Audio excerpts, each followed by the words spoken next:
بھائی نے فرمایا کہ کیا سارے گناہوں پر ایک ساتھ توبہ کرنا شرعاً درست ہے؟ دیکھیں، اس اعتبار سے کہ مجھ سے بہت سارے گناہ ہوئے، اللہ تعالیٰ میرے گناہوں کو معاف کر دے اور میں ان سب سے توبہ کرتا ہوں، کہ اجتماعی توبہ کو بعض بزرگوں نے جائز قرار دیا۔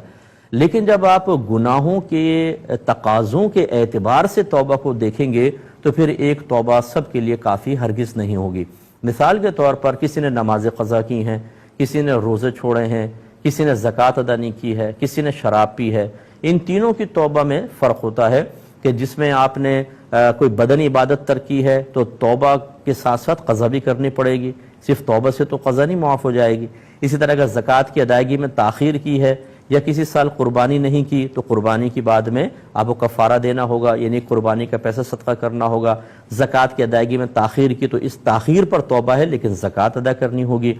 شراب وغیرہ پہ اگر شراب پی تھی اس پر اگر توبہ کریں گے تو صرف اتنا ہے کہ آپ آئندہ اس گناہ کے نہ کرنے کا خوف خدا کی وجہ سے پختہ ارادہ کریں، اور یہ ارادہ صرف اللہ کی رضا کی خاطر، عذاب کے خوف کی وجہ سے ہوئی ہے۔ اسی طرح آپ بندوں کے آ جائیں، کسی کا آپ نے مالی نقصان کیا ہے، کسی کا جسمانی نقصان کیا ہے، کسی کو روحانی اذیت پہنچائی ہے، تینوں کی توبہ کا طریقہ مختلف ہوتا ہے۔ تو یہ سوچنا کہ اگر میں اجتماعی طور پہ سابقہ گناہوں کی توبہ کر لوں تو شاید سارا ہی تقاضا پورا ہو جائے گا، ایسا نہیں ہوتا ہے۔